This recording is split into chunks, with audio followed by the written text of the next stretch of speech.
pledge allegiance to the flag of the United States of America and to the republic for which it stands, one nation, under God, indivisible, with liberty and justice for all.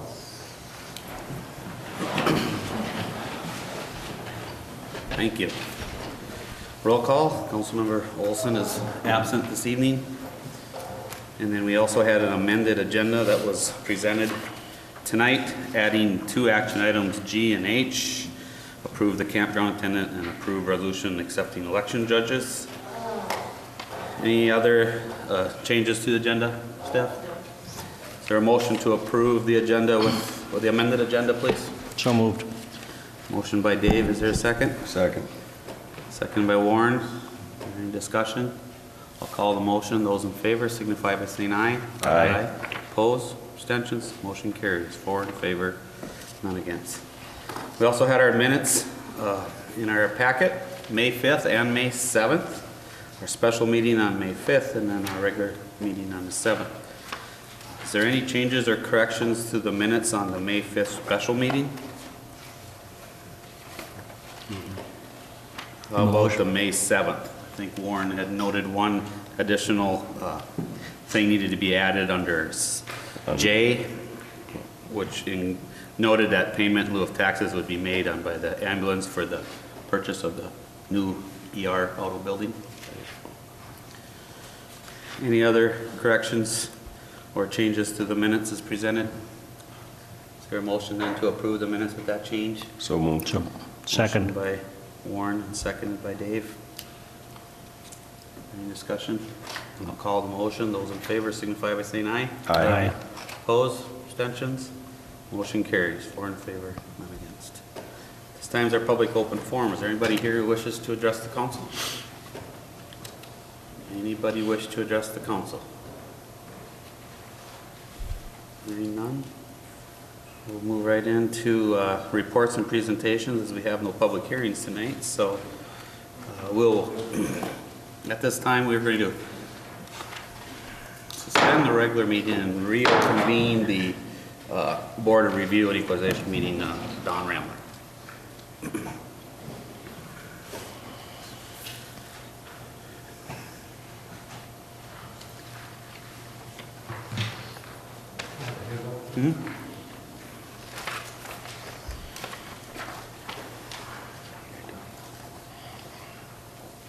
Thank you, Don.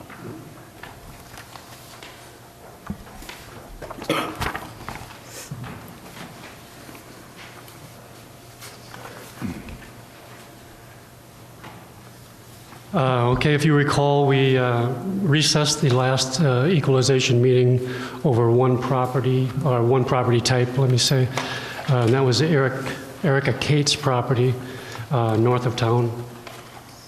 In front of you, you'll see in parcel number the 2014 estimated market value, the 2014 adjusted estimated market value, and the difference. I did share this with John Felling, who represented the Erica Cates property.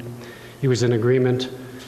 We still came in higher than what his appraisal indicated, and that's mostly on the townhome complex.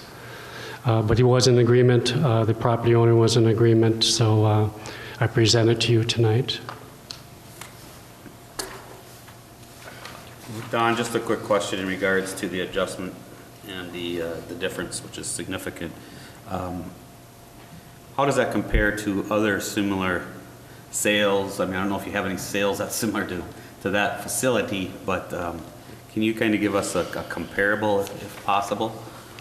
Mr. Mayor, it was a very difficult problem. The big issue out there is the two things. If we look at the townhome complex itself, that property has been sitting there for quite some time, as you know, without any sale history on any of the units.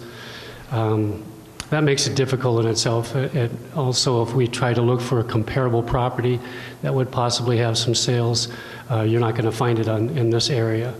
In the appraisal that was presented, I believe 3 of the comps were actually from the city of St. Cloud, and they were townhomes, but I don't know how comparable they were, to be honest. So what we did was we looked at sales of the closest property type we could, and that we found some of those on the north end of town.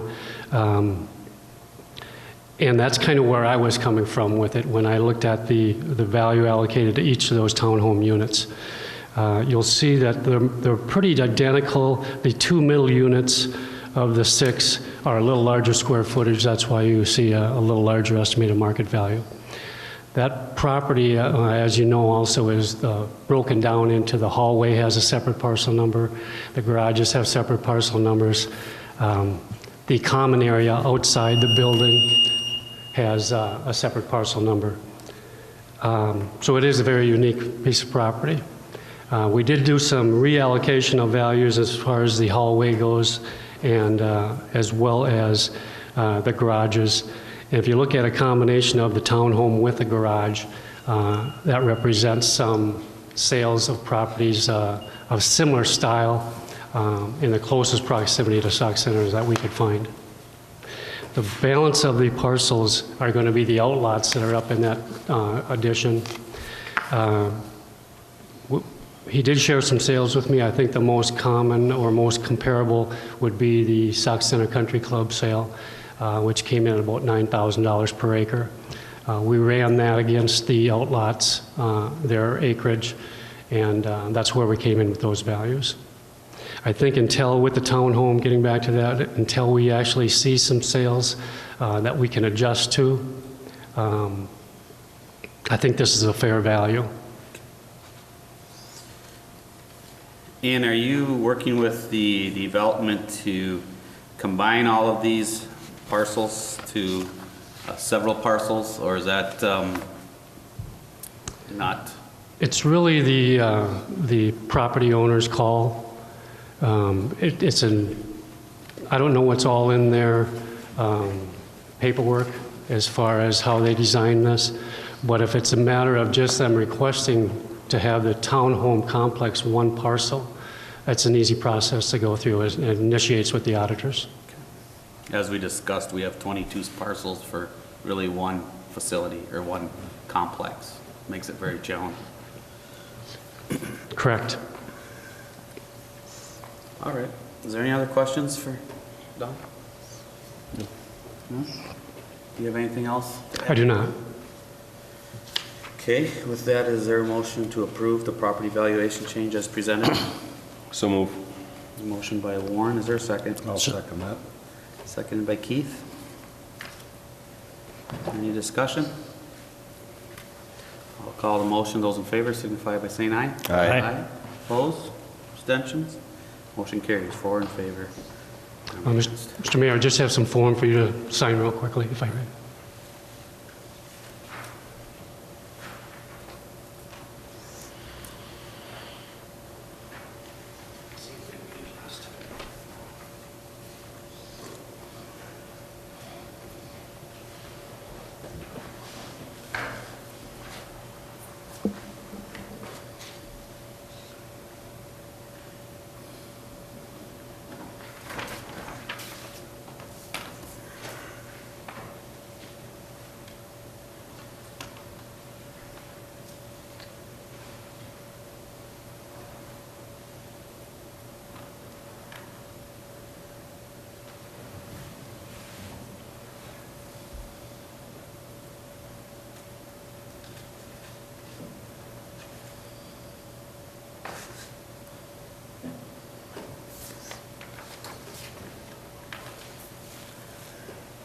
We will close the Board of Review meeting as soon as we complete the signatures here, and then Don, you'll be able to continue on with your evening. You don't have to wait around, so thank you for coming back this evening and presenting that to the council.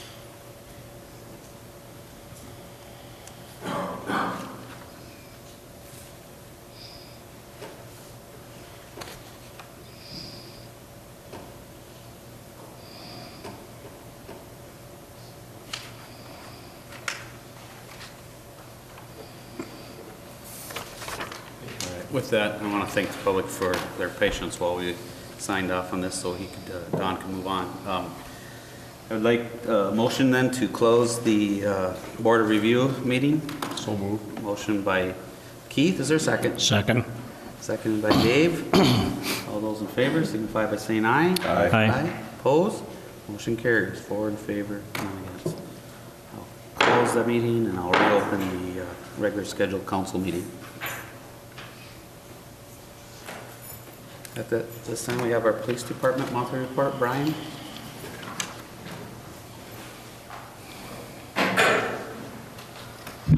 Good evening, Mayor and Council. Activity report for April 2014. Some of the numbers we had. We had 9 alarm calls, 20 assists for other agencies. We had 2 meth arrests, 10 driving without valid license arrest, 10 small amount arrest of marijuana, that is. We gave 10 gun permits, 27 matter of informations, 22 medicals, 8 accidents, 12 records requests, 14 suspicious calls, 9 thefts, and we gave out 175 verbal warnings. We had 3 warrant attempts, 5 welfare checks. And if you compare that to March, we're up on calls by about 9 calls. We're down on warnings by 83, and we're down on total activity by 74. On the next page, compared to 2013, we're down 3 calls, down 84 verbal warnings, and total activity down 87. So a little slower April for us. It was. Maybe that's because of the weather, I don't know. All right, any questions of Brian? I gotta mention, that's the lowest number we've had in 12 months. That's nice to see sometimes. Not working hard enough. All right. Thanks, Brian. Yeah. Moving on to the airport board report. Okay, the Airport Commission, they met in their regular session on Wednesday, May 14th. They had the items on their agenda included, they reviewed the final ALP and master plan. As you recall, the council approved it and we sent it off to the FAA for approval with the expectation that approval will come this fall. They discussed the timeline for future projects. Fiscal 2015 for the FAA begins October 1st. So they're looking at the first thing they just want to do is review all the asphalt and get a design report done for the maintenance repairs on the asphalt. They did recommend a transfer of some expiring funds. We had an action item on it later on in this evening, but it's like about $8,149 of allocated funds from 2011 that were expiring, and we can't spend them because our ALP is not approved yet. And then they discussed acquiring some used lighting standards for use at the airport. When Long Prairie upgraded theirs, they still have some of their old standards, and it is in our ALP to replace ours a couple years down the road. So hopefully we can work out a deal with Long Prairie so we can repair ours with their old ones, and then we'll replace with new down the road. They're looking at minimum specification for private hangar construction would be like if there was a commercial hangar to be built out there privately, or if a private hangar was, and what our expectations would be about that. And then also, as they always discuss, the Council of Airports, their information and their conference info, et cetera. So that was the airport board, and they meet bi-monthly, so they meet every other month, so they won't have a report again now until for 2 months down the road. Is there any questions about the airport? Any questions? Thank you. Thank you. Moving on then, Keith, the Center Street feasibility report.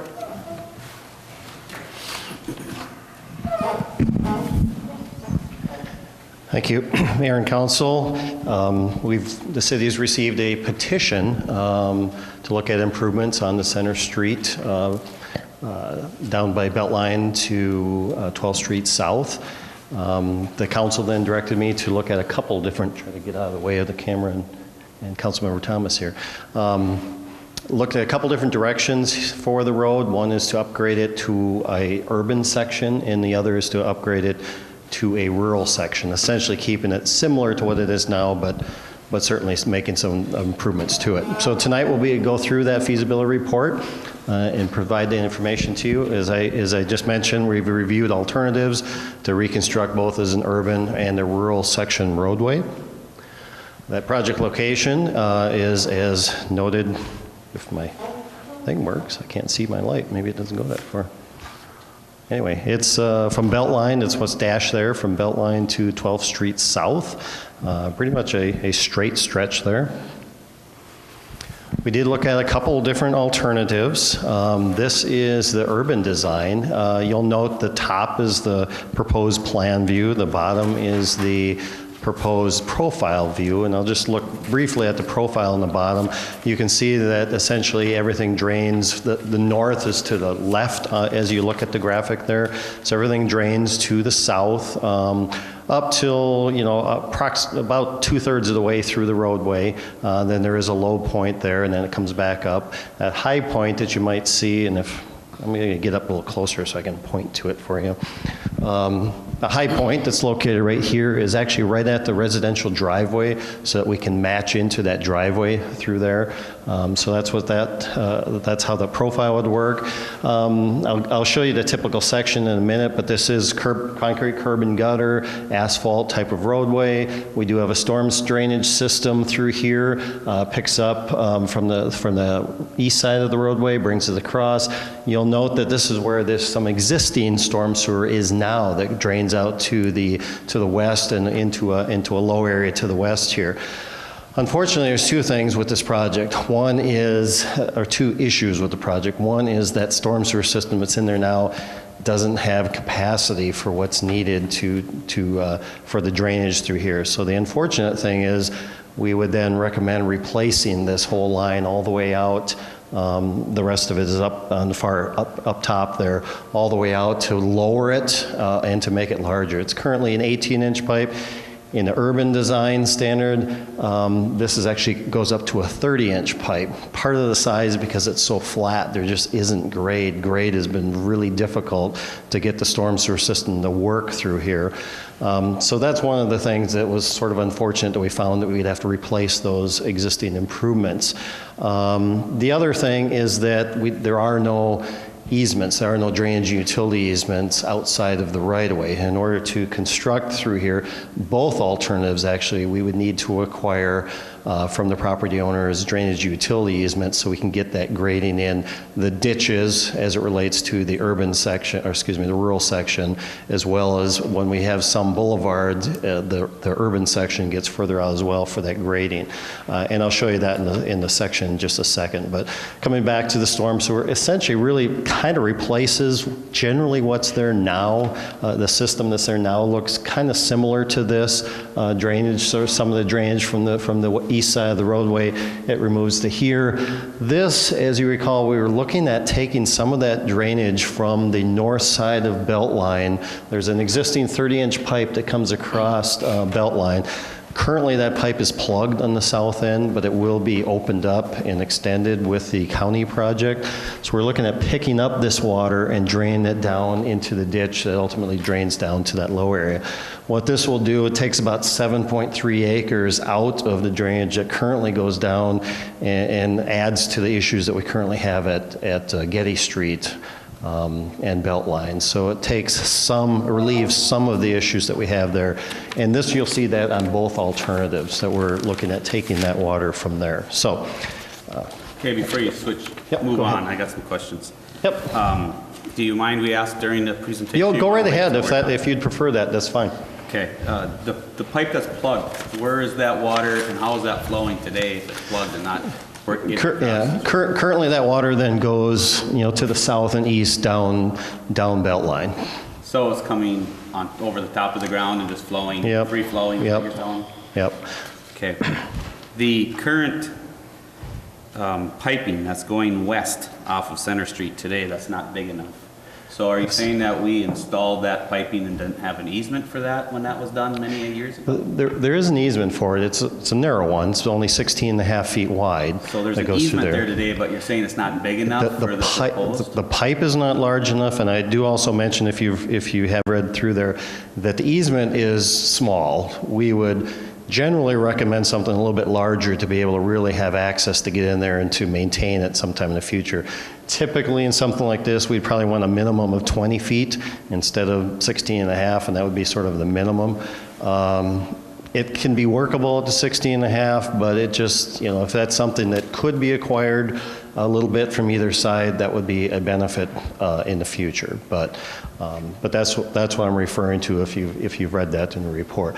But otherwise, the drainage utilities easements along both north and south side, or the east and west sides of the road, is where we need that 10 feet in general, 15 feet in some spots where we're out beyond. It's a 33-foot half right-of-way, so with a 10-foot, we'd be 43 feet out from center line. And a couple areas are a little bit more than that, so we need up to 15 feet in some areas in order to construct. And I will go ahead just to show you the section that would be proposed. This is the urban section. Once again, you can see the concrete curb and gutter, 36-foot face-to-face for the curb. We do have, because it's an industrial area, a little more than our normal residential area. We have 2-inch and 3-inch. So we have a 5-inch total asphalt mat here, 8 inches of base. I do have a smaller boulevard than typical because we are generally going down to connect back in. So I only have a 6-foot boulevard behind the curb through there, and then we go back down just so we have some flat area for a safety zone in case the car or vehicle goes up and over the curb. There's some reaction zone there. So, but it's a smaller than typically we'd see in, say, a residential development. So that is the typical section for the urban area.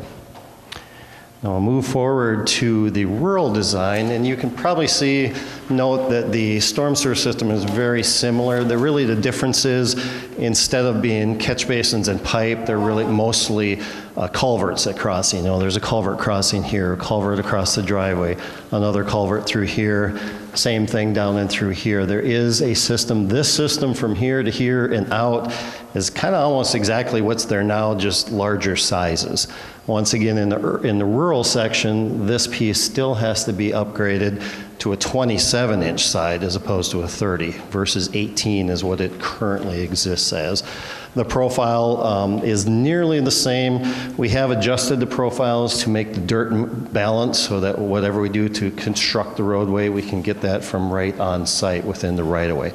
Slight differences, but very close to the same. So, any questions on that before I move ahead? Well, I have several questions because we actually just got this handout tonight. Yeah. So I haven't had a chance to review it, but I guess I got to ask a couple questions in regards Go ahead. the drainage tile to the west, because obviously that's a concern no matter which project we were to go, if we were to go Right. that direction. And I thought, and maybe I'm wrong, but is there a holding pond of sort further out towards the end from the new development out there? Was there some type of a holding pond that was put in back there? I believe there is.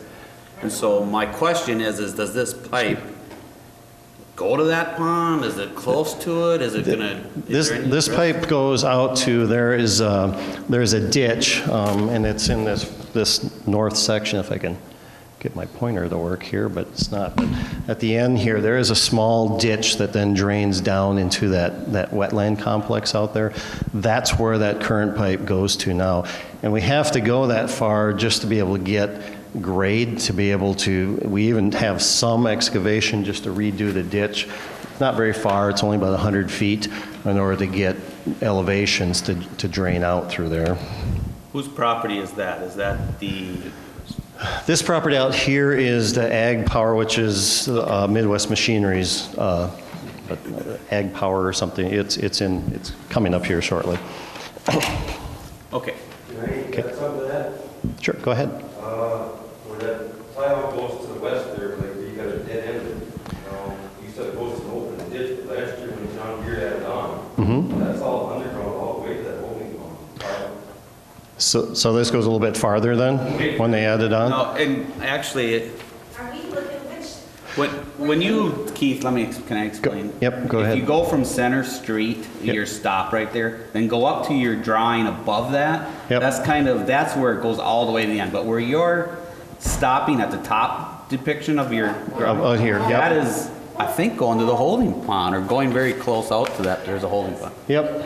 Yeah. There you go, thank you. So Top button. basically what's Yeah. going on is the top drawing just follows on Center Street if it was continued to go. Let me see if I go back to this drawing. Well, this one doesn't show it too well, but this is that 16.5-foot easement. It comes way out, essentially we're out to here is where that pipe is at. So it's quite a ways out there. It's 680 feet from the road. 680 feet. Yeah. Is that the original pipe, or is that the one now? That's the one that was in the 2002 that was put in. Another 300 feet now, or 400? So it's a few hundred feet further yet. Goes to the holding pond, and then from there, when it runs over, it goes into, nobody marks the swamp. Right. From there, it's a freeway. Yeah, it comes down, the big wetland areas out here, and then it kind of drains down into here. Yep. So there's another pipe, so it's actually a little bit longer in order to, yeah. Now I'd have to look at that size and see if that's going to change, what's in and the elevations of where it's at. But this pipe size is unfortunately substantially undersized for the water that's coming through there. So unfortunately, that it's a long stretch, so that really adds to the cost because of that. So let me just zip back forward here again. This is the typical section for the rural design. The difference here is you can see there's no curb and gutter. We have a 14-foot paved section, essentially a 12-foot driving lane, 2-foot paved reaction area, a 4-foot gravel shoulder, and then 4-to-1 slopes going off of it to meet back down into the existing ditch. Basically the same section as it relates to the bituminous and the aggregate underneath of it. So that's the rural section. In terms of constructability, the rural section is actually a little easier for us to do because of when you put in curb and gutter, the catch basins and that, it makes that storm system actually more difficult to achieve, as well as there's a little more grading associated with the urban design versus the rural design. But we looked at two sections. Obviously in other areas in our industrial parks, we do have urban sections in some of them, and most of them actually are urban sections that we have. But this is a decision that ultimately, if it moves forward, the council would have to decide what they felt was appropriate for this particular area. I'll move forward to our preliminary cost estimates. This is the estimated project costs and assessment rates for the urban design. You can see the storm sewer total project cost is about $125,000, streets about $241,000, for a total about $366,500 for that. City cost is here. The city does have, that's where the substation is at, so they do have some street costs associated with that front footage. The storm sewer is related because we have that larger area, that 7 acres to the north, and that drainage area is one of the largest as it relates to the whole. So that's why that number is so much higher as it relates to the city side of the costs. The assessable costs, obviously these two numbers add up to the total project cost. The assessment rates, the storm sewer is about 26 cents a square foot. Streets are just a little over $104 per front foot. Now there are some large lengthy parcels along that, so as you'll see, unfortunately those numbers get fairly large. This is for the rural design. Once again, the same format, but you can see the numbers are a little bit different. Storm sewer, about 96.3. The streets go down to about 172.7 for a total project about 260, just short of $269,000. You can see where the city's costs and then the total assessable costs.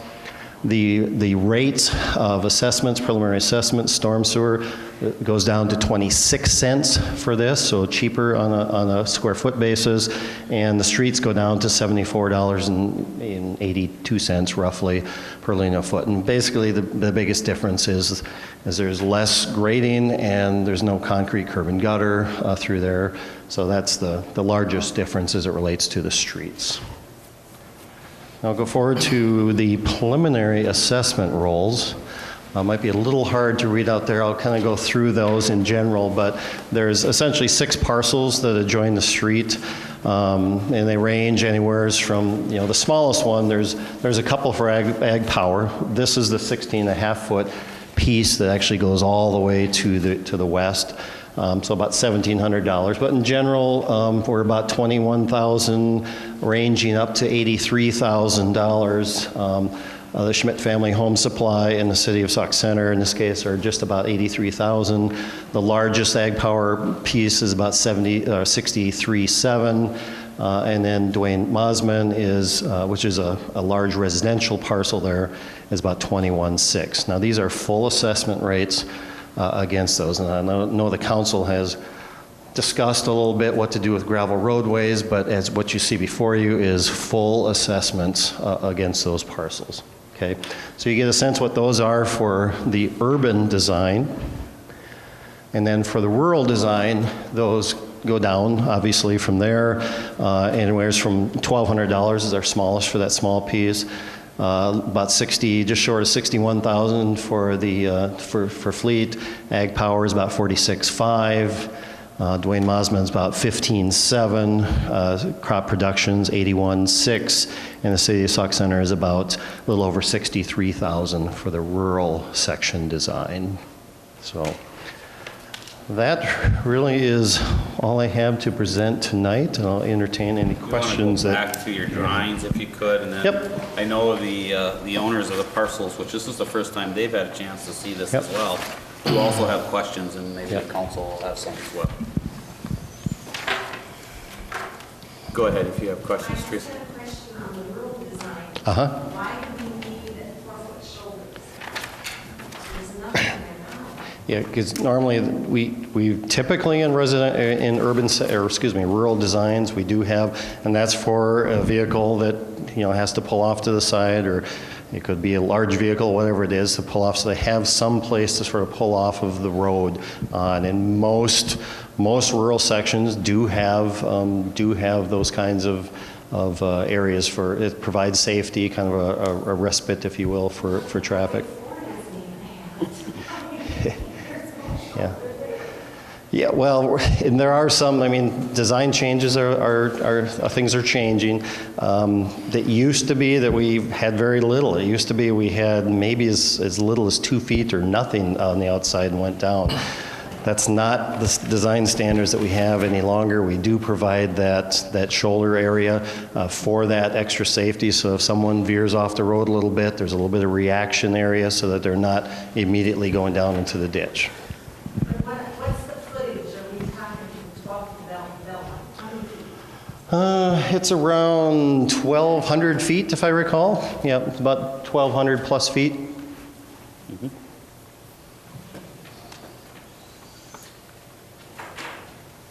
Any other questions? Down there at my property, there's a fire hydrant there, and there's a curb that actually heads back to the north. Yeah, are you Mr. Mosman? Yeah. Okay. Yep, Mosman, okay. But anyway, there is a curb that is starting, about 10 feet back. Yep. That shoulder would come up 4 feet from that, I'm in my yard or what? Well, in the rural section, we would essentially get rid of this, and we'd taper back into a rural or an urban section right at that, right at where that existing curb is now, essentially. But yeah, there'd be, and actually the rural section comes less out into your yard in terms of where the new slopes would be than the urban section. It's because of the shoulders. Remember the urban section, we have a small boulevard area and then go down. And that, I cut that down from what we would normally do, just to a smaller, a 6-foot boulevard. We could potentially go maybe as small as a 4-foot through there, make it a little bit narrower. Remember, this is just kind of preliminary design at this point in time. So, but that's why. So the rural section actually takes less intrusion upon the properties on either side.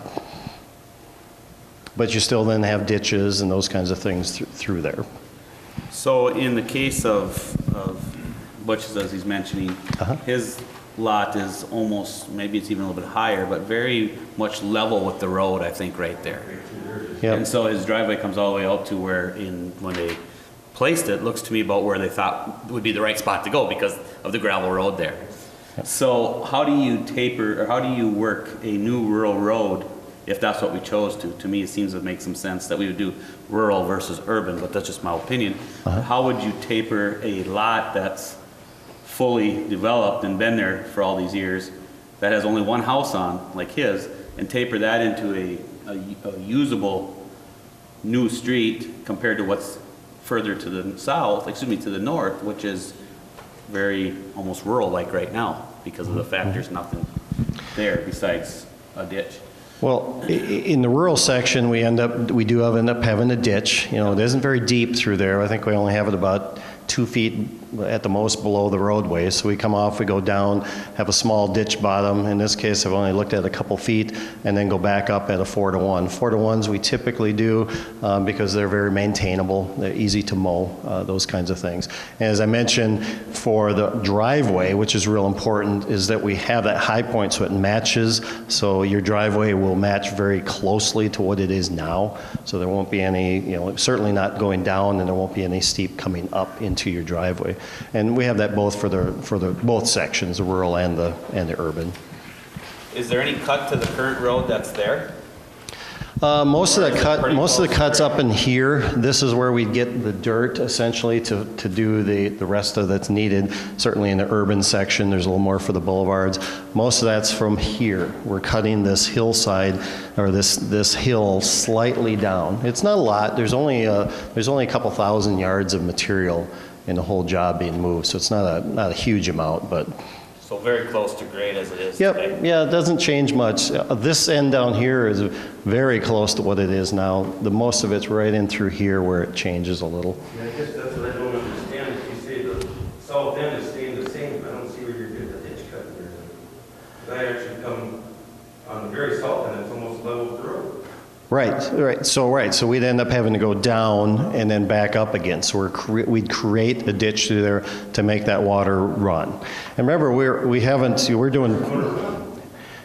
Well, this run comes from your high point, your driveway. It runs to the south from the driveway, and it runs to the north from the driveway.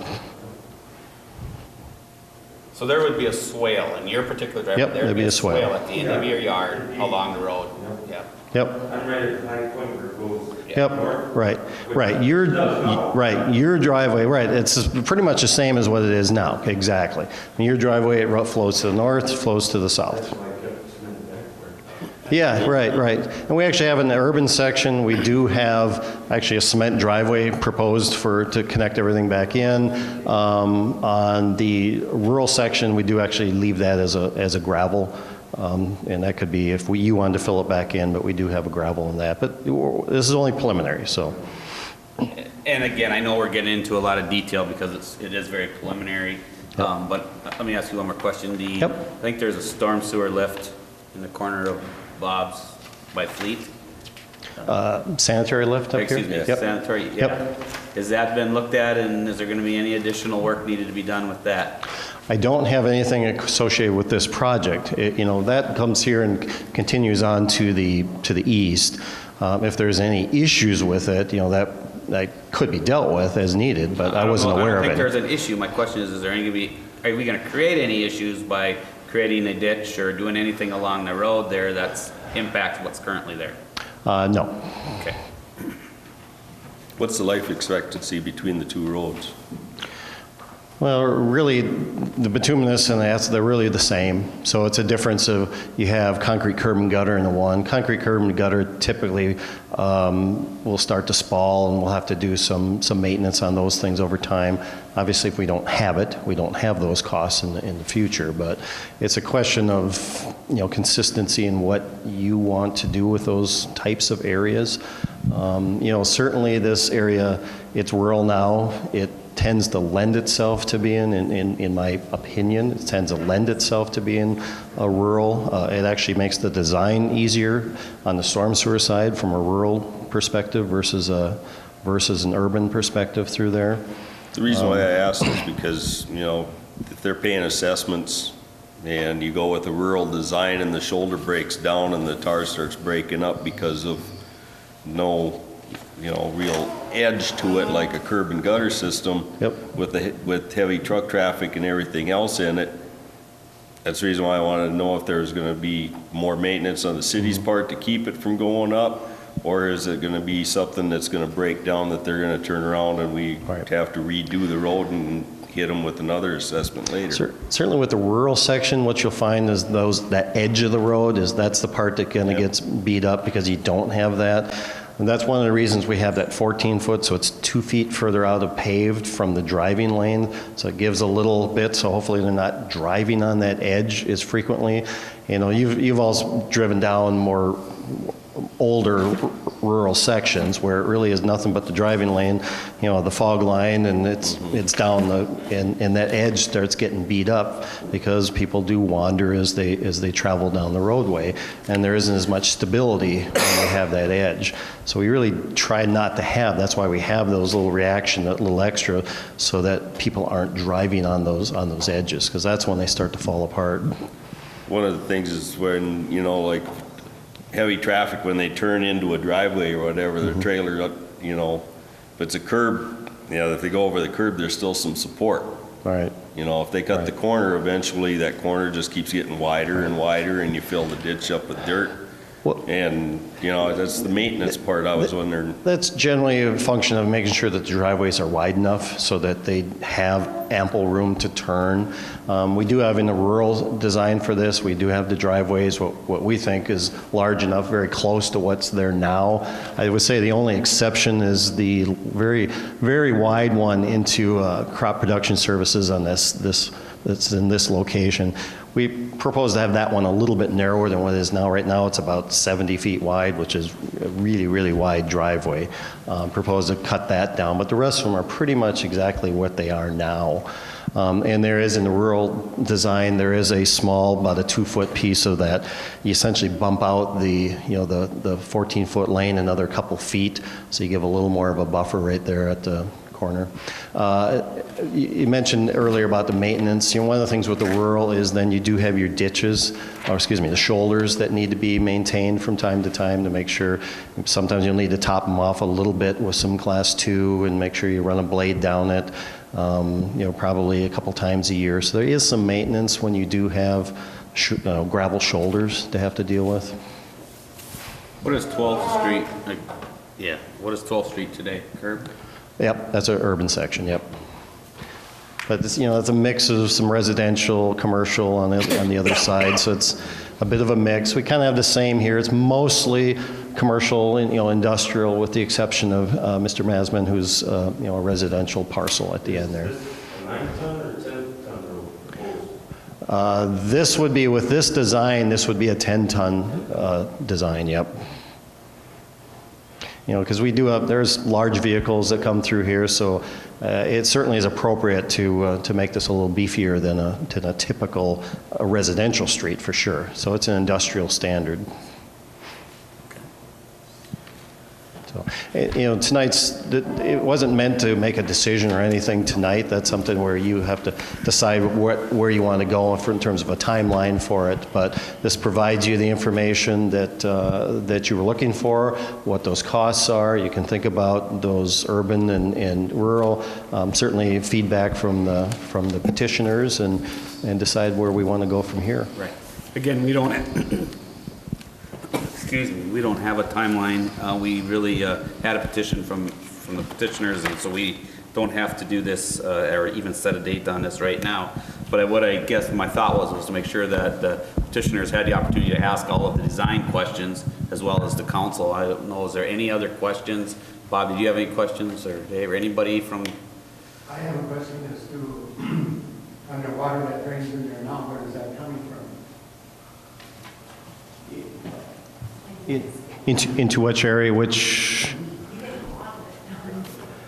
So the water that drains, Bob, are you referencing, where does it come from, meaning? They put a tubing in there, what was it, 2002? Yeah, whose water is that draining? Generally, I'll take this. The water, the existing system, I'll just kind of point it out, the existing system really is right here, of which you'll notice in the rural section, we're not replacing that, we're actually using what's here now. So there's some area in crop production that drains down through a small culvert, it's a 12-inch that comes across the road through here, and then there's also a system that comes down through here, so it's picking up this ditch, and there are a couple of culverts that come across. So what's there now kind of is this and running out to the west. Because any of that water on my side, on the fleet side over there, is not draining that culvert. This side isn't, but it's going, you know, we have a culvert underneath the driveway that goes through here, runs through the ditch, and then down through the grass area. So let me ask that question as Bob just did. Where is the water running today in Fleet? The water running in terms of the parcel, essentially from the driveway, it kind of cuts through here. It's about 2.5 acres, drains down to the road and then to the south along the road. The rest of it, you know, basically drains back this direction. Okay, so the parking lot draining must be going between the buildings and back through? Is that where it's going today? Back to the west. To the west? Everything drains down to the John Deere or lot line. Yeah, you kind of drain this direction. Right. The only thing that goes to the ditch is kind of this north area right through here, drains into the ditch and down to the So south. very little of the parking and of the actual usable lot that Fleet's using today is actually going to the north and in the ditch. Most of it is going out to the south Yeah. along. Yeah, the biggest part's to the south, basically correct. across the parking Correct. lot. The acreages in terms of the storm sewer are based upon the drainage areas. So it's not based upon the whole parcel. It's based upon what drains from that parcel into the system. Are you tying that into that 30-inch tile that you're putting in there? Well, the 30-inch tile coming across, so we don't go this way. It's coming across to the east, west side of the road. Part that runs down south on the west side of the road. This stuff on the top actually drains. Yeah, this actually runs overland through here. So the only that this takes is this and I'm out. not going to tie it into the new one then? No. That keeps the road shut all the time too. Well, that's the problem with, you know, anytime we have ditches, swales, there's maintenance associated with them. But if we took this in there, this becomes a much larger pipe, and, you know, we have so little grade and headroom. It'd be an issue, to be honest, to even get a pipe in there. Where that one goes, once it gets to that swamp, it has anything to do with the freeway. Because once that, Warren probably knows, that swamp, all of a sudden that water goes right towards the freeway. Right. There's a discharge to the south end of it, correct? All right. You get a lot of water going in there. Yeah, you can. Any other questions in regards to the design of Center Street, either the rural or the urban? Council or staff? Or? Yes. You sure can. I'd be happy if you want to, you know, set a time, you want to come back and we can sit down and talk about more details of it. We certainly could do that. You know, maybe a separate meeting with the landowners to get together and just informally and discuss it. Okay. All right. No other questions? Thank you, Keith. Thank you guys for attending. We will be continuing to have discussion, and you'll be engaged in these discussions as we go forward to make sure we have your input as well as.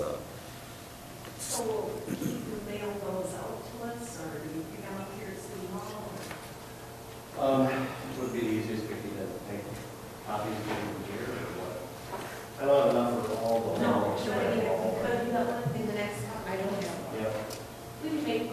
copies, and you just take them up here.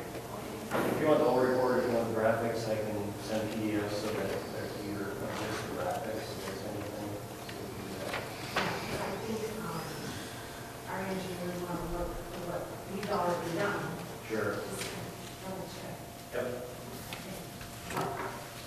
All right. Vicki, do you need any action, no, we don't have no action on this, but do you need any directive from the council as far as next steps, or do you have a timeline, or any thoughts on that? Well, I did have the feasibility report in here as an action item, whether you wanted to order it, not order it, or whatever, so that would be really the next, you know, you could table it, you can accept the report. If you have additional questions and want more time to review it, I would suggest that you not take any action tonight other than set it aside until you have time to do that. If we wanted to do this in 2014, we can't delay too long because we'd have to be out for bid real soon, so we're almost too late for 2014. And so if we have it for 2015, you know, we'd want to have all the work done yet this year so we could bid over the winter. So I think it's kind of a, is it a 14 or a 15? If it's a 15, you have a lot more time to consider it. If it's a 14, we can't delay too long. And it may be a good idea to have that meeting with the owners and to get Keith in there after you've had a chance to look at this in more detail.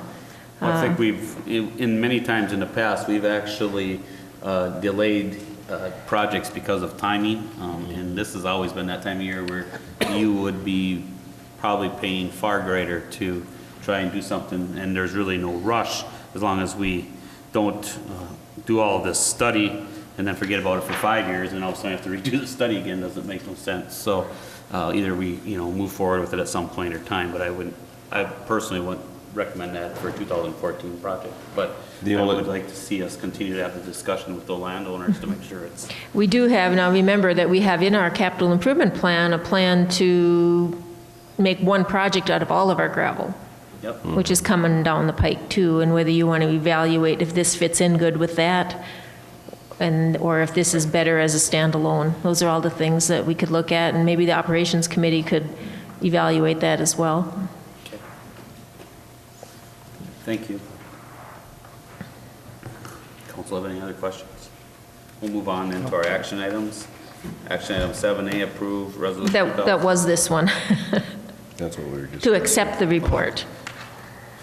But we haven't done that yet, so. But we haven't done that. See, this resolution is a standard resolution if you were going to accept it and order the improvements. So we're not ordering the improvements, so, and you may not even be ready to accept it, so this would be the no action item.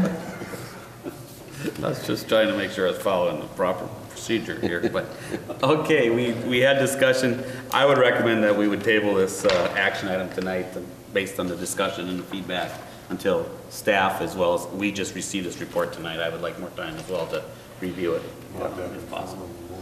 Yeah. I make a motion, we table it I'll- for the review. I'll second it. I have a motion by Keith, seconded by Warren, that we table any action on this until we have a chance for further review. Okay. Any discussion? Sure. Yeah. Further review by who? Well, I think definitely the council needs time. We're going to review it. look at it, okay. Yeah. And I think also we would want to allow time for the Keith to have his discussions with the landowners, property owners. So do we want to set a timeline? Is that what we're thinking? That's what I'm thinking, is that we're going to table it till when? We'll table it until do you want to table it till the first meeting in July and give the month of June? Table it till after the meeting with the landowners. But we need to know when the meeting is for the landowners. I assume we can get that set up in the next, few weeks. I think a month time would be enough. I would say, can we? First meeting in July? All right. Yeah. The first meeting is not running into the 4th of July, is it? No. I don't remember Fourth is that, on a okay. Friday. July 2nd, I believe that is. Yep. Okay. All right. Amend your motion. Vicki, you got all I that? got it. Okay. All right. We have a motion and a second to table the resolution accepting the feasibility report until the first July meeting. Any other discussion? I'll call the motion. Those in favor signify by saying aye. Aye. Aye. Opposed? Abstentions? Motion carries, 4 in favor, none against. All right. Moving on to B, approve resolution 2014-38, approving plans and authorizing solicitation of bids for the multipurpose. This is as part of the ongoing improvements at the multipurpose park. The park board is recommending that the city council approve the plans for the shelter restroom and authorize the advertisement for bids. The park board did review the plans. They're recommending that it be bid as shown and then also bid an addendum. The shelter is a 30 by 64 with perimeter frost footings, powder-coated steel columns, honed concrete block, men's and women's 2-stall handicapped accessible restrooms, a shower, changing room, mechanical room with that vaulted ceiling on the inside that is lined, because we've had issues with not having the ceiling lined, and then having a steel roof. The addendum would be to switch that up and rather than the full perimeter foundation, have just the perimeter foundation around the restroom portion and do the balance with a pole-type structure with 6 by 6 timbers and then have a poured floor. And then they would also have the option to remove that shower. This would give the council 2 options to choose from, and that could be based on how the numbers come in. The source for funding for this project are the campground profits that were set aside for the 2012 and 2013 camping seasons. I don't know if you have any questions. Warren was at the park board when they reviewed the shelter plans. The one thing that will have to happen, though, is these are the preliminary drafts, and then they have to have the engineer stamp, because we do have to have an engineer stamp put on them because it is a public building. So but that's going to be, we'll get that plan after the bids come in, and we make sure we know which way we're going to go with the 2. So what the park board is requesting is that the city council approve resolution 2014-38, approving the plans and authorizing the solicitation of bids for the park shelter.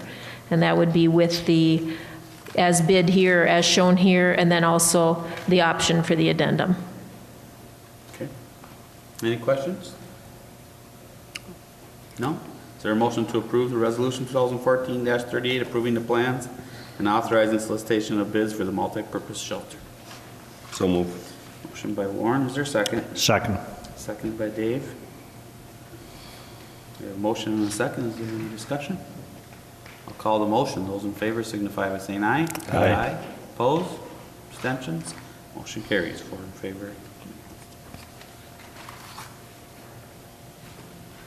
Okay, moving on. C, approve naming rights contract proposal for multipurpose park. The park board has reviewed the naming rights contract that was presented, and they're recommending the council consider authorizing the contract and allowing for the solicitation of candidates for it.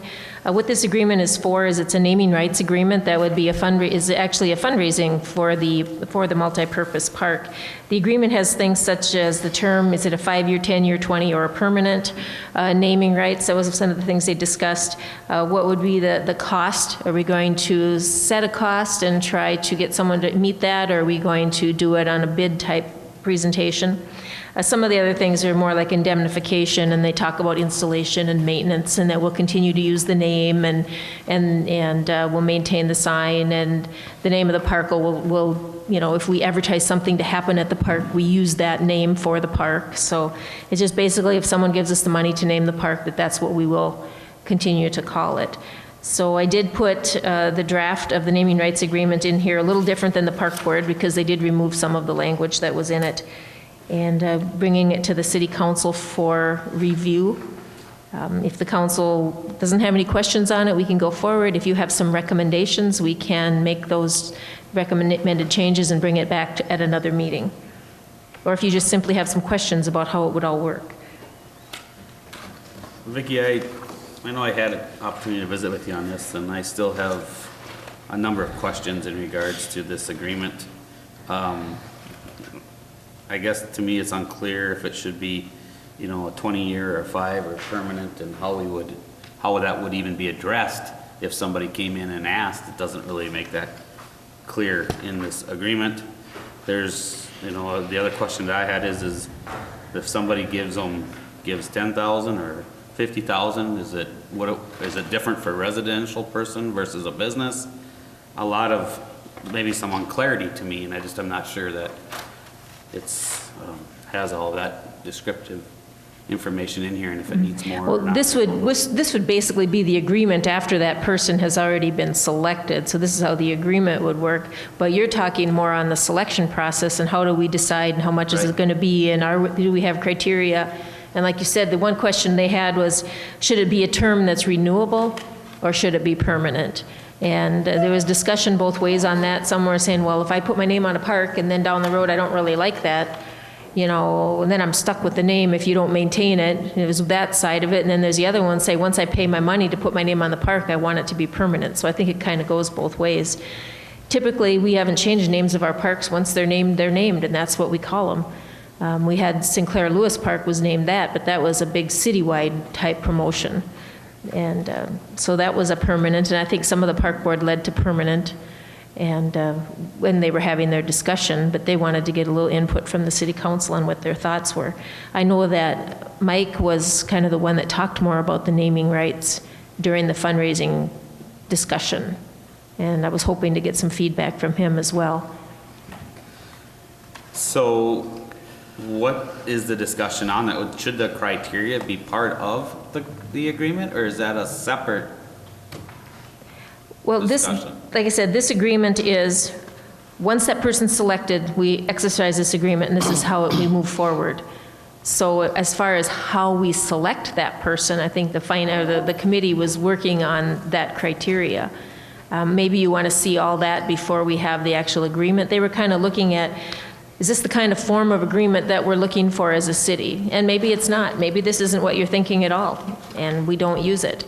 But it's kind of a two-part thing. We want to know what's the agreement going to be, what can the expectation be, so when we go out and start promoting this idea, we can tell them this is the kind of agreement you'd be asked to adopt or approve.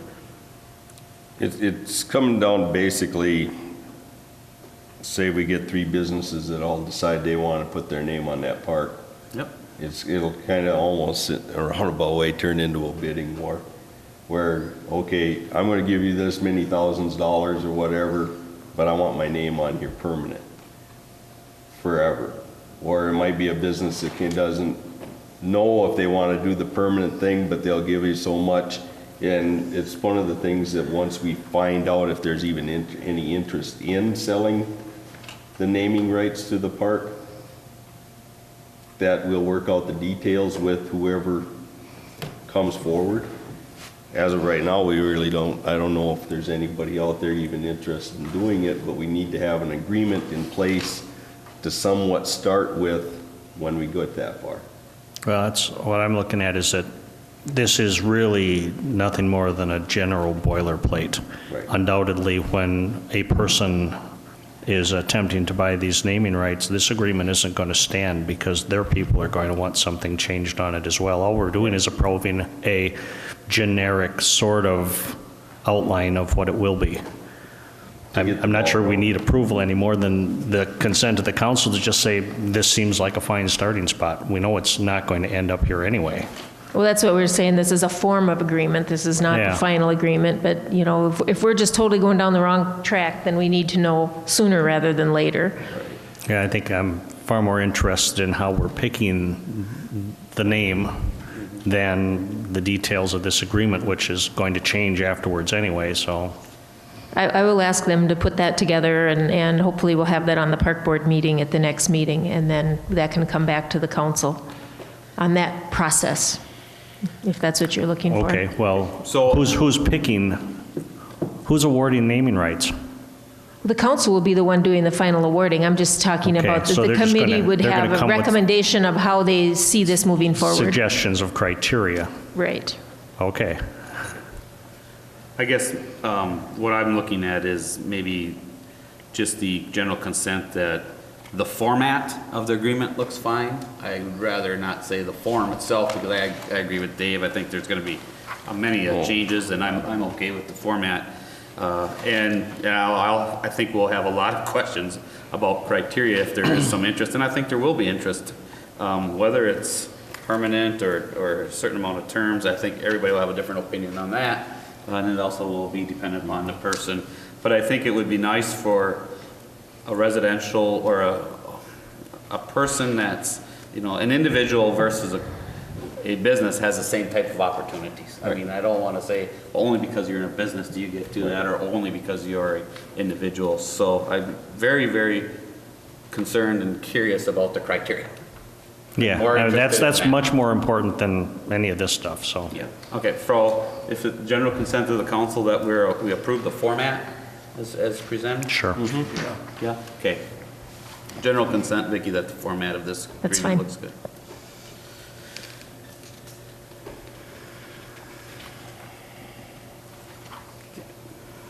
Moving on to approve transfer of 2011 expiring FAA entitlement funds, which actually, Vicki, is, go ahead. As I said in the airport presentation, that none of these three airports that the airport board had suggested we transfer the entitlements to can use them.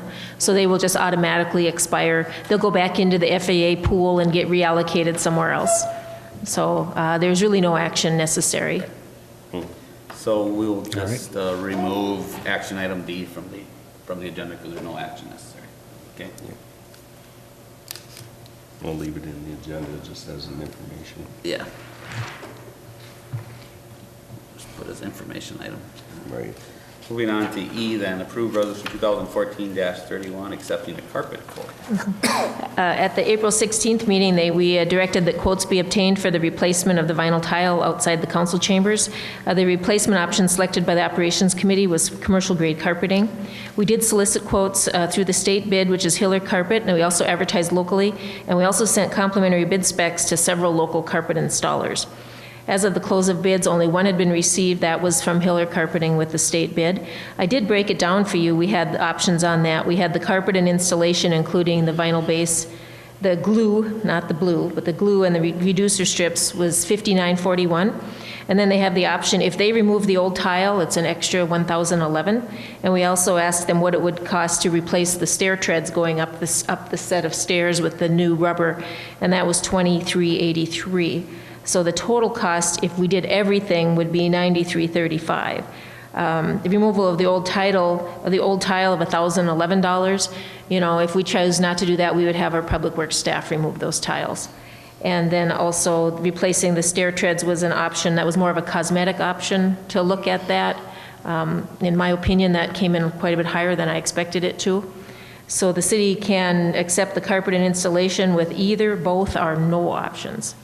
So that's what we're looking for, is to kind of get some input from you. So start with the base of $59.41, and you can stop there, or you can have them remove the old tile and also replace the stairway treads too, so. Vicki, do we have time, does staff have time to come in and remove the old tile?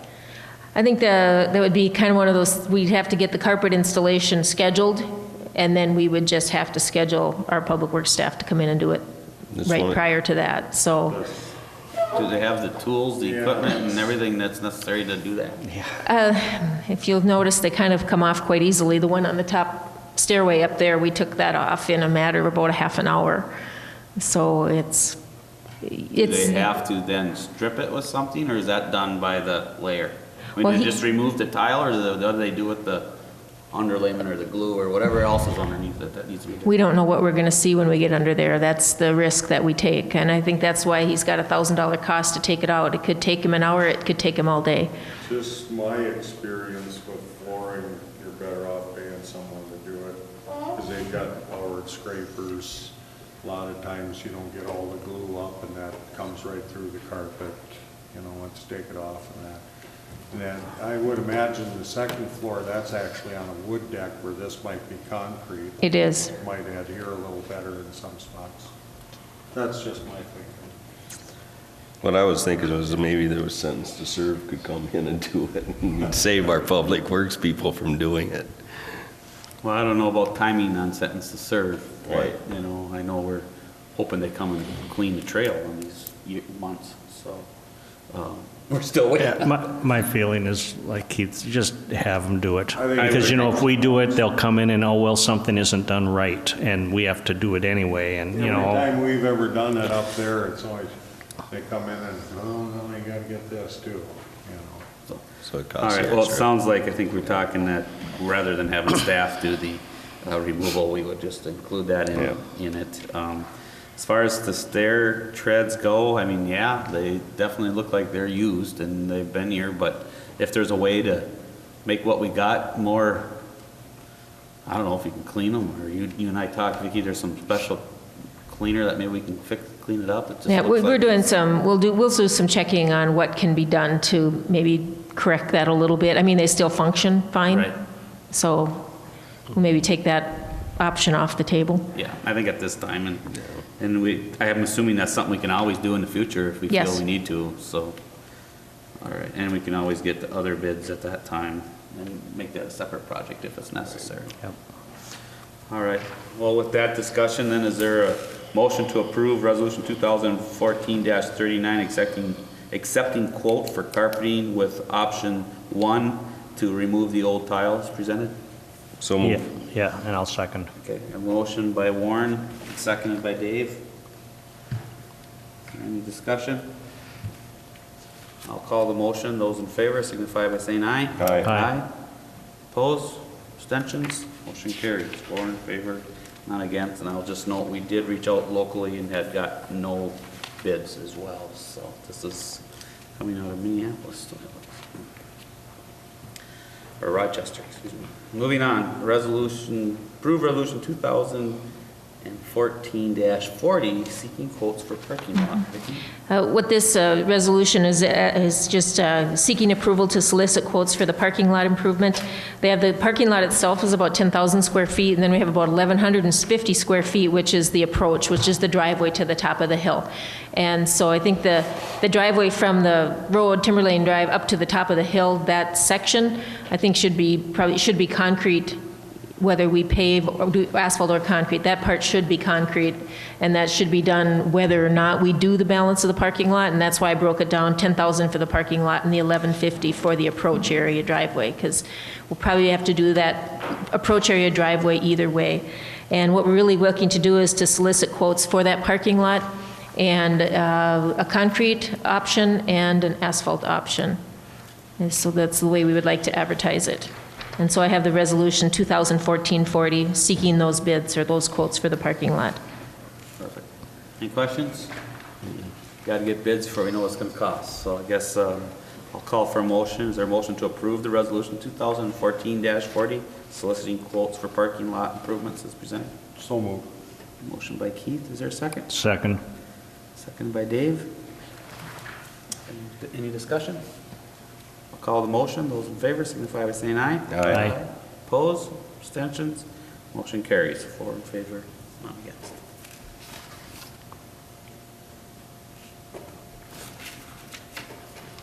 Okay, action item G, approve campground attendance. Vicki? During the adoption of the process for the 2014 budget cycle, and that's really where we had most of the discussion about the campground attendant, but the park board presented a budget to the council which included a rate of pay for the campground attendant for 2014 if the same attendants were to come back for the season. The council adopted the budget and agreed to that rate, and now the campground attendants have agreed to return and actually have returned. And so we are looking for the formal appointment of Harold and Patricia Reed as campground attendants for the 2014 camping season at a rate of $8,500. So it sounds like we approved them, we just didn't officially Well, appoint. Preliminary approval. the reason we didn't do the formal appointment at that time was because we didn't have a commitment that they were agreeing to come back. All right. So, With that, is there a motion then to appoint Harold and Patricia Reed as campground attendants for the 2014 camping season at the rate of $8,500? So moved. Second. Motion by Warren, seconded by Dave. Is there any discussion? Call the motion. Those in favor signify by saying aye. Aye. Aye. Opposed? Abstentions? Motion carries. 4 in favor, against. Moving on to H, approve resolution 2014-42, appointing election judges. in order to conduct the elections for primary and general elections, it's August 12th and November 4th this year are the dates. Of course, we must appoint person to serve as election judges, and then they'll be eligible to attend the mandated training, which starts in about 3 weeks. So we have 16 judges that are presented for approval, and I have them listed there: Roxanne Bainan, Diane Basil, Donna Borman, Wendy Drobny, Sandra Fredericks, Claren Kane, Alice Caracas, Melissa Kleinschmidt, Sarah Morton, Roberta Olson, Dolores Orth, Alice Peters, Marilyn Schwegman, Amy Trisco, Nikki Vogt, and myself. And so we're looking to approve Resolution 2014-42, appointing the election judges to serve at the August 12th, 2014 and November 4th, 2014 primary and general elections. All right, any questions? Normal format here. So is there a motion then to approve the resolution 2014-42, appointing election judges to serve at the August 12th and November 14th meetings for the primary and general elections? Second. Motion by Keith, seconded by Dave. Any discussion? I'll call the motion. Those in favor signify by saying aye. Aye. Opposed? Motion carries, 4 in favor, none against. Excuse me. All right, moving on. We have some unfinished business. We have sign replacement policy. Vicki? This sign replacement policy has been in and out in front of us for some time as the legislature kept hashing over what that final law would look like, and it has to do with the retroreflectivity of the signs. The statute has now been finalized for some time, and it does dictate that by June 13th, we need to adopt a policy, road sign maintenance policy. And so we have several options on how it plans to address it. It doesn't say we're actually doing it right now. It just says this is our policy on how we're going to do it. And the draft policy was sent to the policy committee for review. It's expected to be before the city council on June 4th. So if you have any questions about that retroreflectivity, or you've heard any information, and this is our policy. It's quite a basic policy compared to what the League of Minnesota Cities was initially presenting. So we're just tagging on to their recommendation. Any questions? Thank you, Vicki. We'll move on then. I do have one thing. I know it's going to the policy committee. I've seen it. But the things that we have to decide seem more like operations. There's a lot of choices in there about things, but they're all about the schedule. Do you want to check them once a year? Or do you want to check them every other year? That's all operations type things. The policy is a basic boilerplate. Fill in the blanks for what you want, and it's all operational choices. I would suggest maybe the operations committee is better to look at that. I'll send it over to them. All right, thank you, It's probably a Dave. good idea. Okay, any other comments? We'll move on then to Keith, final 4th Street Stormwater Project timeline. Keith has a few comments on that. You probably noticed the manholes are raised and everybody's anxious. Yes, we're getting close, actually. The plant actually just got fired up, and they're getting it set up this week yet. Our intention, or their intention, is to have everything done probably by the end of next week.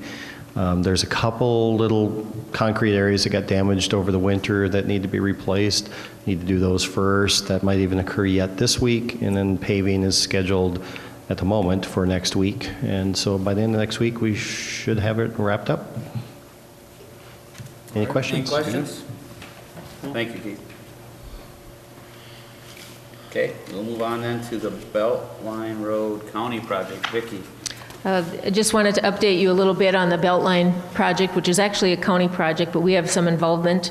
A couple of the different things that have been raised is the proposal, and if you've seen it on the wall over there, there's a proposal for a right turn lane for the eastbound traffic on 12th Street at Highway 71.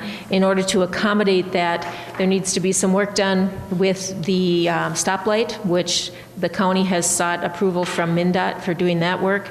Also, XL Energy would need to move a couple poles over. In order for them to do that, they were going to be requesting from the city council an easement for some guide wires. The poles will stay within the right-of-way, but there will be 2 guide wires that will go down onto the information center property as far as up to 60 feet. So we would have a guide wire easement for that. And so I had told them I would seek some input, or at least get some idea of the council's receptiveness to that. Another thing, of course, is the stormwater issue that we've been trying to deal with Beltline Road, and the option of sending that water to the south, down in the bottom of the interpretive center, and then under Highway 71.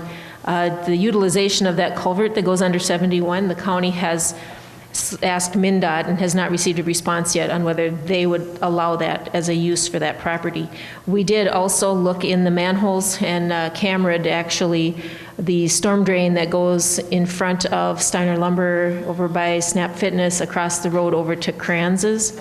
And so we were able to camera that. We see that it is obstruction-free. It just is not a very straight line and it's undersized. So we have a better idea of what's underneath there. And there's also the culvert by Beltline, and I think Keith alluded to that. There's a culvert that comes across Beltline up by Center, which over the years the road has kind of grown out over the end of it. They plan to open that up, so that water that was on the one side of Beltline will be coming across.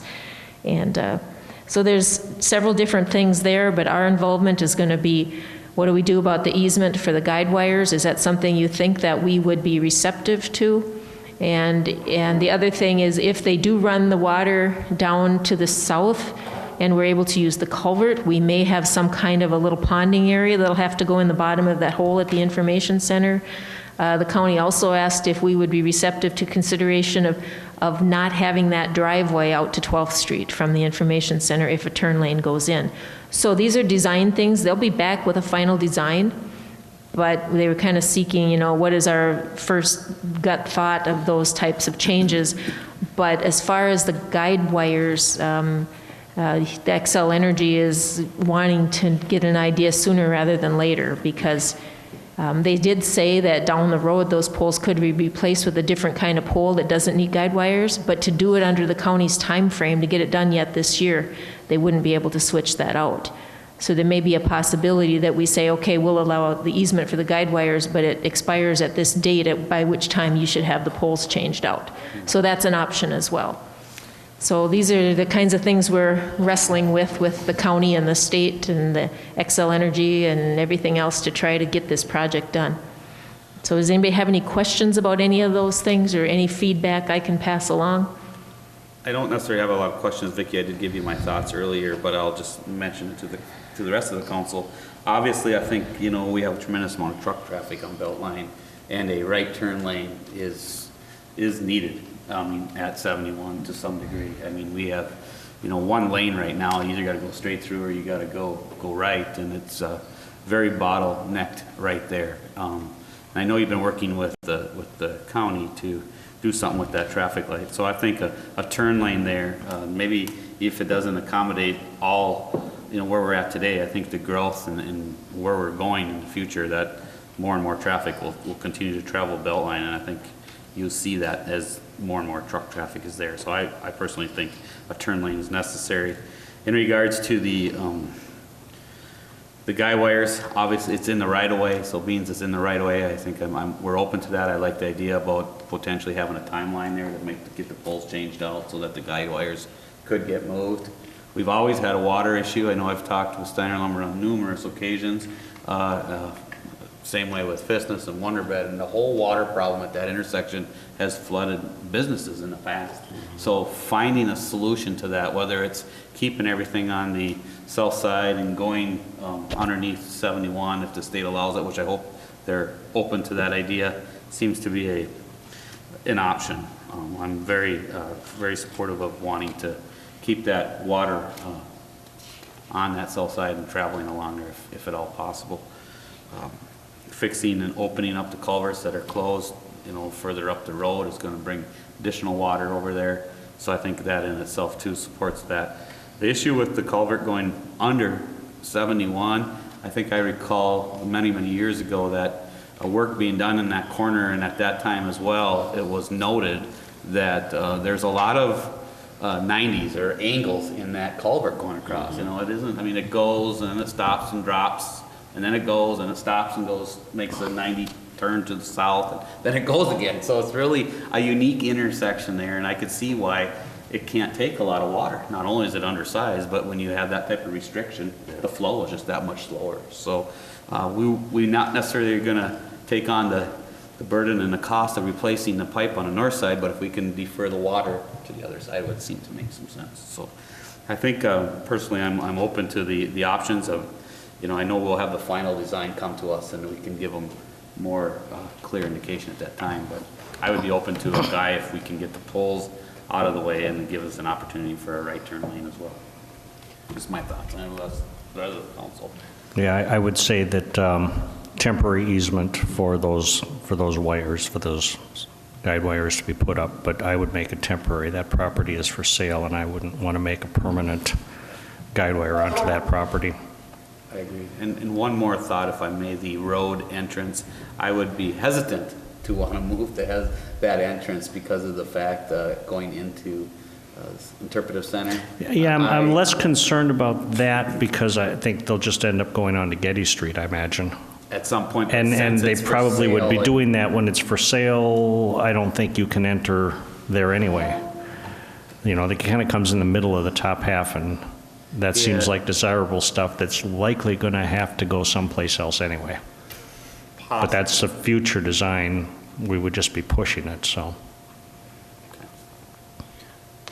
As far as the guy wires go, if we did grant an easement, considering how big XL is, and all of a sudden our easement goes away, say we give them 3 years or 5 years to get that changed over, our 5 years, our easement goes away, and they still got their guy wires, and they just go, well, that's nice, what are you gonna do about it? You know, what recourse do we have to even say, you know, we can't go out there and cut them, you know, whether we give them the easement or not. That's one of the things, I don't want to get in a legal battle with somebody as big as XL because of giving them a 5-year and they decide that they're not going to change it. Yeah, I wouldn't give them 5. I mean, if they can't get the poles in time for this project, fine, then maybe they need a 1-year easement. Right. But in a Because, year, I mean, say- that's going to be plenty. You know, maybe they need a 6-month easement, then the poles will be replaced. But You know, say it that seems- time frame, no matter what it is, comes up and they don't do it. Well, always we legal have agreed. recourse, so. Never put pen to paper. Yeah. I think we have an opportunity that they're willing to have discussion with us about a short-term, easement for the guy wires. If you don't give it to them, I mean, they are in the right of way. I mean, I'm assuming there's some request that they can say, well, we need to do something with these poles, right? Yeah, Otherwise, they stay where they're at and they do nothing. Is that what happens? Well, if they can't get the guide wires, it sounds to me like they can't move the poles, and then that eliminates the turn lane. So Right. that's kind of where we're at right now. But the guide wires themselves will be on the interpretive center property. The poles will stay within the right-of-way. Right. Obviously, a much bigger pole than what they have there. They've got one of the great big steel ones there, and then another one of the other. I'm not by any means a person that knows exactly how the power line runs. The other thing you had mentioned, the holding pond. What they were saying is if MnDOT does agree that we would be able to use that culvert, then they would calculate how much water would come down and how much water would come there and how fast it could get under the highway and how much retention area. I mean, obviously, there's a natural retention area there right now, so I don't know. And their engineers had not surveyed that area or anything, so they didn't know what they were working with, so. And then some of the people that were in the meeting said, oh, that hole's big enough, you'll never fill it. So I think that it's just, they wanted us to be aware that there would probably be an easement, a storm easement on that property that would stay with the property. Not necessarily that we were going to build any structure or pond, but there would be an easement there for it. Okay. That's, it just falls under the same concern as David mentioned, that property is for sale, and we got an easement for power guide wires here, and we got an easement over here, and it's pretty soon the property's, everything's going backwards. So that's just the reason why I mentioned that is, and at whose cost that they would do something, is that would be theirs, if they would decide to put a small pond in there, rather than just natural. You mean like, would that be part of the project cost? Yeah. I'm sure it would be part of the project cost, and then the storm costs have a ratio that they send this design in to the state, and it comes back with a ratio of responsibility. And if they decide that that pond is now the city's side responsibility, and that it's only draining city water, or is it draining water off of their right-of-way, they have to make that determination, and then the whole stormwater cost is split based on that. Okay. Any other thoughts? Keith? No. All right. I like the idea of certainly temporary easement, and I can do it quicker. I wouldn't think you need to do anything more than a year. Yeah, I mean, they can't get the poles quick enough for this project, fine, but they can get the poles pretty quick, just not this summer. Yeah, and that shouldn't preclude, I mean, the turn lane is needed, so, Yeah, you know, we really should move forward with something, just try to pull the feet to the fire. right. I think we would all agree that the turn lane is something that's needed. All right. Anything else, Vicki, you need from us? No, Okay. I'll go arm wrestle them. Awful quick, Like a huh? pretty confident no, so we'll move right on then. It's like, get moving. Moving on, consent agenda. We have several things on the consent agenda this evening. We actually have a lot of things on the consent agenda, but I'll try to get through them quickly. We have several things. We'll start with the schedule of claims for a total of unpaid claims of $73,865.50. Paid claims of $267,696.12 for a total of $341,561.62. We had our April checks, check numbers 2167E through 2195E, 35020 through 35115, and 3 payroll, totaling $307,496.29. We also have received contributions from the Sauk Center Youth Hockey Association of $205 to be used for the arena, and that's under a resolution 2014-41. So I want to recognize them and thank them for their contribution. We also have a gambling application from exempt permit request from Pumpkins and Monkeys for a raffle on October 26th, 2014 at the Legion. We also have our, every year by June 30th, the liquor licenses are up for renewal. So to date, all of the applicants have the appropriate paperwork completed and fees paid. We have a list of the liquor licensees and license numbers. I won't give the numbers, but I will give the licensees. Next Door Bar and Lounge, the Palmer House, West Side Liquor, American Legion, the Hartman's Moonshine Shop, Bear Trap, Mustang, Red Carpet Bar and Grill, M&M's Corner Bar, Walmart Stores, JT's Pub and Grill, Palace Bar and Grill, and Elmer Z's. Those have a combination of on sale, off sale, and some have Sunday. We also have our on sale, off sale 3-2 beer license renewal, and our applicants that we've received from that are Jitters, Java Coffee, and Coburn's. And we also have our cigarette license renewals, and we received applicants from the Next Door Bar, West Side Liquor, Moonshine Shop, Bear Trap, Mustang Bar, did I say that twice? Next Door Bar and Lounge, Coburn's, Sauk Center Fleet, Holiday Crayons, Casey's General Store, Isaac's North Star, Walmart, Truckers Inn, Truck Stop, JT's Pub and Grill, Gas Mart, and Palace Bar and Grill.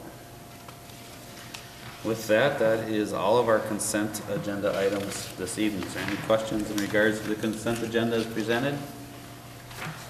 Now, is there a motion to approve the consent agenda? Motion to approve. Motion by Dave, is there a second? I'll second that. Seconded by Keith. Is there any discussion?